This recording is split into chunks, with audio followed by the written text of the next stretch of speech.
Can you kind of look at our welfare and increase our money, our feeding and living allowances? The president gave a directive. He gave a directive that interns be paid 2.5 with immediate with starting from July. Since then up to now, that money was not given to us. They passed a supplementary budget recently through the parliament, and I hope Honorable is listening. The supplementary budget you passed, other sectors have got money, but interns have not seen money up to now.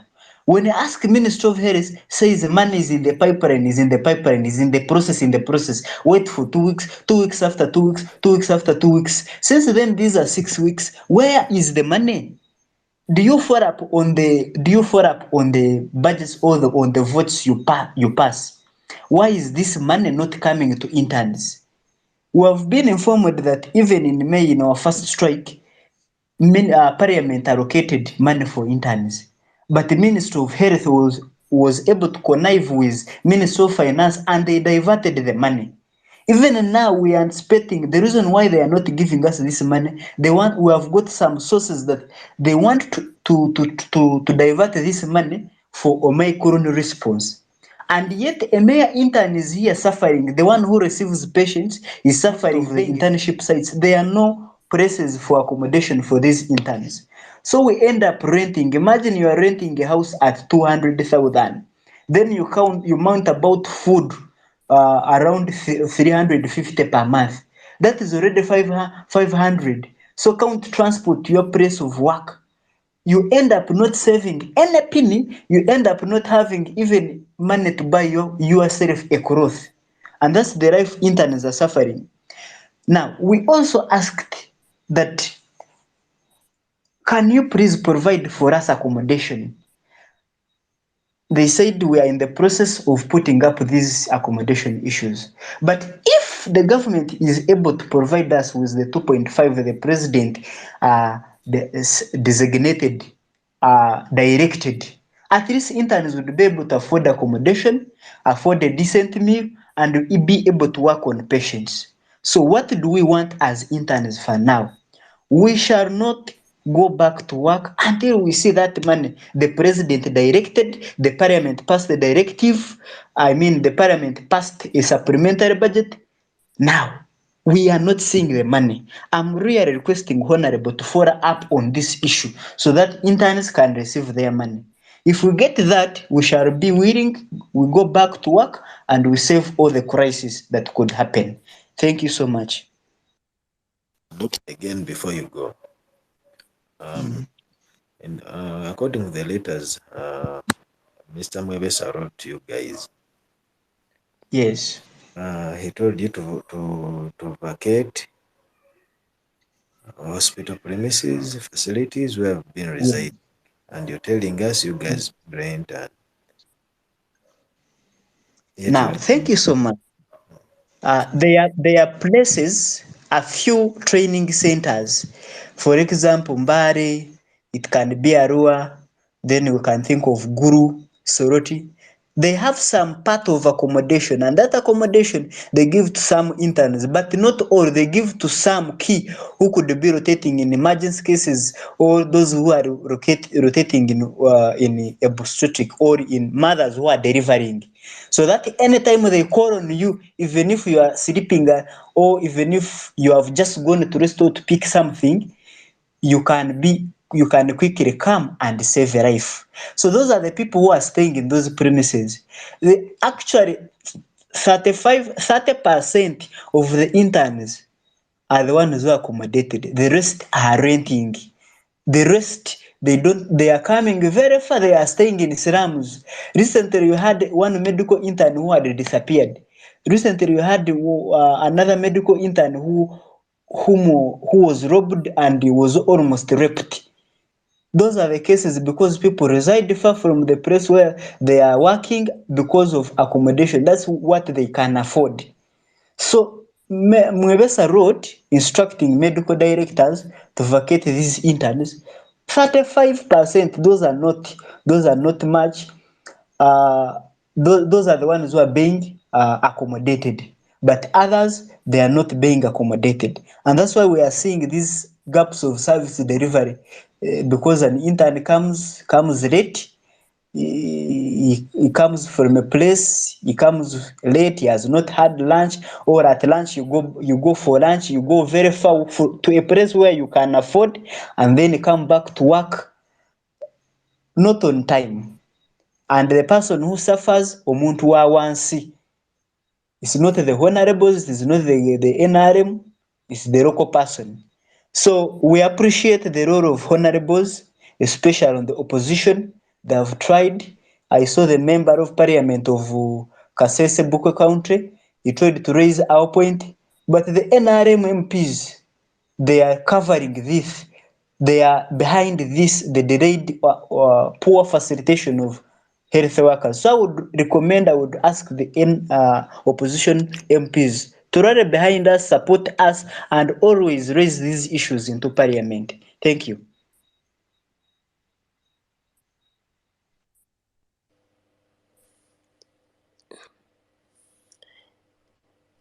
All right. Thank you very much for that, Doctor. A couple of questions here. African checklist. Do you have a question for him? Lennon, wait a bit. All right. Wait a bit.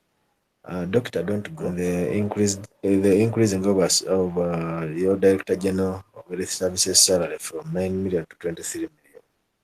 What's your take on that? Thank you so much. I think the government understand is growing inversely.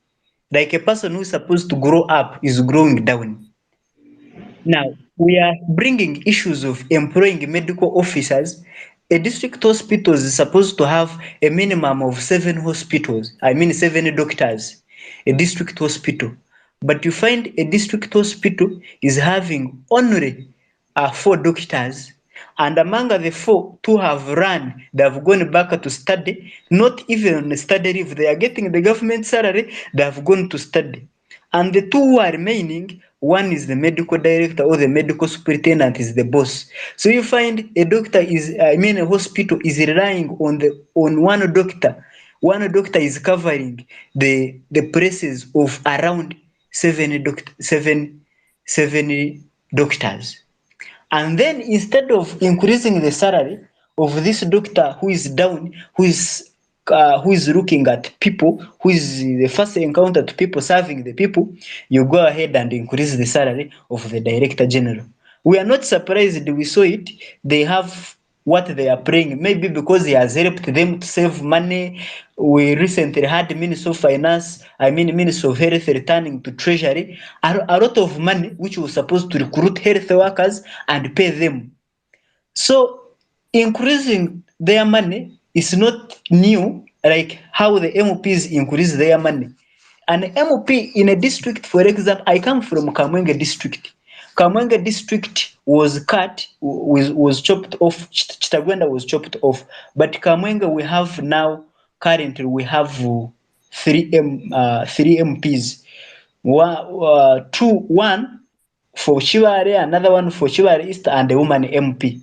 But an MP is getting more than 25 million and above, but a doctor who is there at the district hospital, who sees all the people in the whole district, is getting 2M, 2.5, 3M.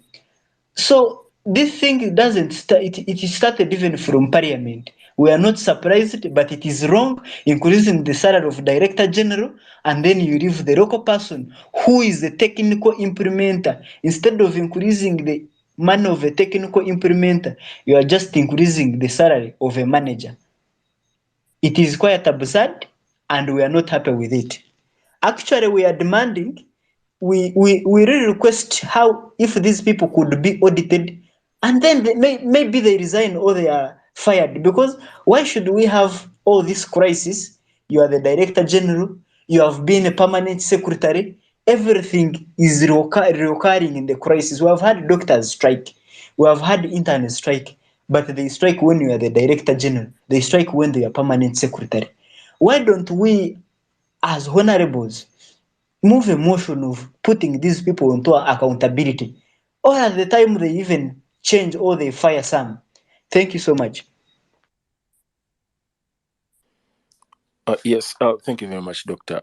It's a couple of hands up here. I think they have questions for you. MC Mosh. MC, are you there? Yes, sir. Yes, I'm here. Yeah, Thank yes, you so please go much. ahead. I promise you that I will attend every space. Doctor, thank you so much for your contribution and you being here. And I would also like to acknowledge, Honorable, thank you for being humble. I can feel sometimes in your tone you are frustrated with questions, but that is the job you signed for. And most questions, sometimes you have to know they are coming from a good place, even though they may sound like an attack. But I don't think any of these individuals has an intention of coming after you, but it is part of the job, the pressure that you have to take on all the voices and the messages you hear from here and then echo those to your fellow MPs, because it is, I'm a bit surprised that every time it's only you coming, but I know you have friends, you have allies, you could inform them about this space. This space is very good. I was only wondering on Twitter and I found it. And ever since, I'm always checking on Lennon and Aiden to see what's happening. And I believe that that is my social contribution. I've also been telling people on WhatsApp groups to at least come and just listen. Because usually we have conversations about sex, about celebrities and stuff. And our political conversations are always like point scoring. But at least here you have doctors who are talking about real life issues, like things that are affecting people. So that being said, I wanted to ask the doctor. I don't know if Ugandan Healthy Care has a union, because if you don't have a union, it is very hard for you to fight for yourselves or to fight for the health care, because after all, you don't even fight for yourselves, you fight for people that you treat, people who come to your hospitals and they don't have money and you can't attend to them. And if a doctor is not happy, they are not going to provide person-centered care. They won't care unless you, like Bobby Wine sang that if you don't go Kasau. So I'm asking the doctor, do you have a healthy union, like something that represents you? Because in most cases, you could strike for not going to hospitals. That is a very dangerous thing, but it can be very effective and it can make a lot of people listen. Another point in what you said is Museveni, as Mr. Museveni, he's given a lot of power, that even when he does make a decision on, for example, giving you your money, uh, and people refuse to do that, you have to cry out for Museveni again. Yet you have the parliament, you have these other organs that can handle that issue. So MP, I'm going to come back to you. I think you should echo our voice.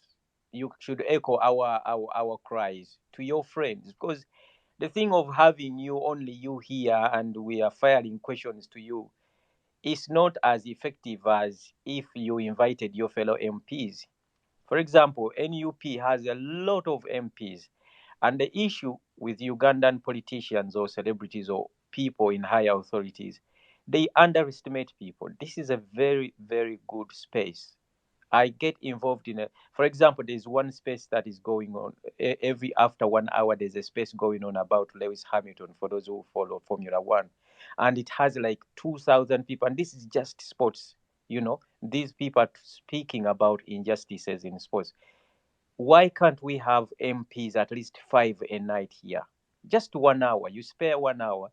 You speak to people. You take the notes down, and then you can echo people's voices. you know you can't just be, I mean, it's not you I'm not talking about. I really appreciate you turning up, but you could also encourage other MPs to come. Aiden and Lennon, they are contributing their they are playing their part within their means. you know so it has to be you to echo that and say, look, there's two boys here. They have this global space where you have people from all around the world. Experts are turning up on this space, and they are talking about real life issues. Could you spare 30 minutes or 1 hour and come and listen? You get it? And if for example, I don't know how many MPs NUP has. If those people share this space, you will find that in a few months it will be as effective as you want it to be. But this business of having one honorable member of parliament and we frustrate him and we don't know what he does after when he leaves here. I don't know. I won't judge you, but I don't know if you really take serious what people tell you here serious and elevate it to the powers above you. I don't know, because the thing is, some of us, we will get tired. We'll be like, we just talk and nothing happens, and then it will become entertainment.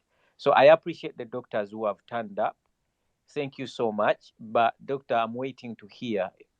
I mean, I don't know, because the thing is, for me, I don't live in Uganda, but I have a massive interest in Uganda and in politics at large.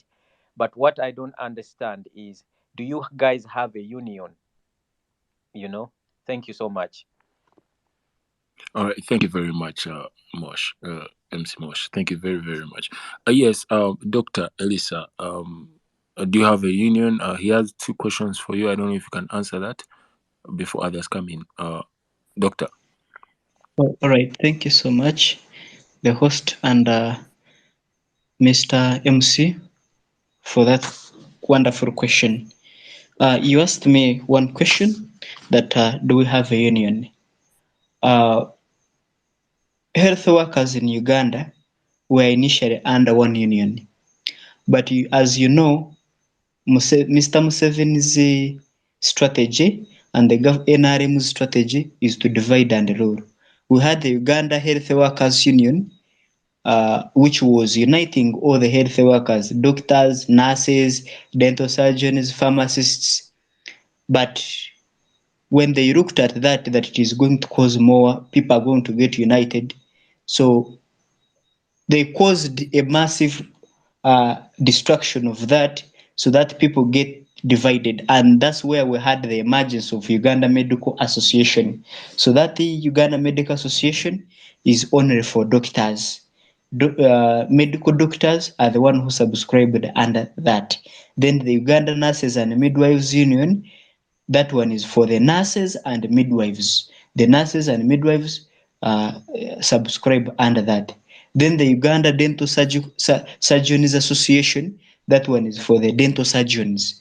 And then the Pharmaceutical Society of Uganda, that one is for the pharmacists. And then there is also the Anesthesiologist Society of Uganda, that one is for anesthesists, all those people, the people that gives you anesthesia or that inject, that make you sleep when you go to work. So people went dividing themselves. So like currently, the Uganda Medical Association is having a strike, but unfortunately, the Uganda Nurses and Midwives Union refused to join them.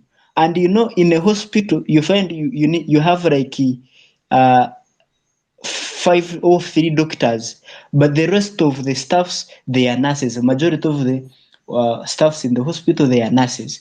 So if nurses don't join you, they still remain at work. They will be doing some shoulder work. So in the case of any strike, the government won't feel it, and that's why the government is becoming resistant to handle the issues of doctors, because the Uganda Nurses and Midwives Union is there telling each people to continue working. So they divided us. There is no complete union, but small interprofessional unions. Each profession is having its own union, and they can easily be bribed or convinced, connived, promised good jobs in the ministry, promised good jobs in the either in other places, so that they can continue to work, so that they don't feel any pressure. So to answer your question, we don't have a complete solid union, but we have interprofessional unions. Thank you. Thank you very much, Dr. Elisa. You have a couple of questions here. African checklist. African checklist. African checklist. Are you there? Yeah. All right. Thank you once again. I would want to take this opportunity to thank all the speakers, and also to respond to MC Mose. You see, when we are asking honorable questions, it's not that we have any issues against him. You know, honorable is a leader of so many people in his constituency. He leads people, and these people are not the government. They did not vote for the MP from the government side. They voted for him. And therefore, he should answer questions that we ask him because we are opposition supporters. And when you become a leader of both the government and opposition, you are answerable to even opposition supporters from everywhere around the world. So when we ask him questions, we just want to know what is going on. We have nothing against him. What I want to tell you guys is that we are removing Museveni from power, and we are not taking this thing lightly. And the host, Aiden and Lennon, I don't know, I don't understand the structure. Sometimes, you know, the work of opposition is to offer what we call the alternative answers for the problems facing people. That is the main work of opposition. You oppose. When you oppose, at the same time, you say, if we could have been in the government, we could have done it differently from what they are doing. So when you tell them that this is what you should do, it means you are giving them your answers. I just come from a Zoom meeting from the University of Minnesota. We were discussing the issue of the changing landscape of elections, audits, and confirmation. And the issue of Uganda came up. African checklist. We're first stuck with. I don't know if you have a question for him, and we can get to the next. Pardon? We are talking about the doctor strike. Then in like 2 minutes, if you have any question for him, because right now he's on the speakers. This is answering questions. They had an agreement on salary increment of all health workers in the country. Actually, not only health workers, even teachers, scientists, even lawyers, even lecturers. They had an agreement, and they had agreed that to be increasing money every financial year. But the government we are under, the NRM government, is a very tricky government. When it would reach a certain financial year, they would say, we shall increase next financial year. This time we don't have money. And that's how they kept deceiving until 2020. Actually, the whole plan was supposed to end in 2023. But since the first initial salary adjustment up to 2022, there is no change. They kept saying this financial we shall not increase the money because we don't have enough money, and yet they have enough money to pass age limit. They have enough money to put Kadaga down, and they bring Oranya. They have enough money to pull.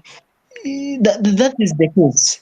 So they have ever signed the agreement. The agreement is there, but even the lawyers, the judiciary is controlled by the big man. The parliament is controlled by the big man. That's why if we remove the head of the fish, we are able to control the fish. Thank you. All right. Thank you very much, Dr. Elisa. Lawrence Mukasa, you have your hand up. Do you have a question? Lawrence Mukasa? I also have a question.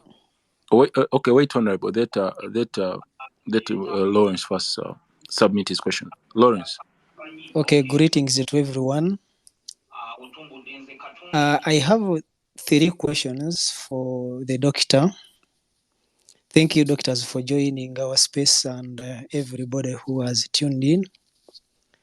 My first question is, Doctor, is it true that Uganda Medical Association is calling for wages for medical officers to increase to 15 million and 48 million for senior consultant with accommodation and transport provided. I have a sub question in this one. I want to know who is a senior consultant. I'm not a doctor, just to enlighten me on that. Who is a senior consultant and who is a medical officer? For example, here I have Dr. Elisa. Dr. Elisa, are you falling among this category? And to my curiosity, in this country, in our country of Uganda, how can someone request for an increase of 48 million? That one is one question. Another question is, do the Ugandan doctors ever come out in any issue that concerns Ugandan community if it is not about them? For example, teachers have spent like almost 2 years without working. And also they also have poor working conditions. Have doctors ever tried to intervene in other issues not concerning them? Another question is, doctors, what is your move about Parliament's mounted pressure on the Minister of Finance to explain the more than 35 billion shillings supplement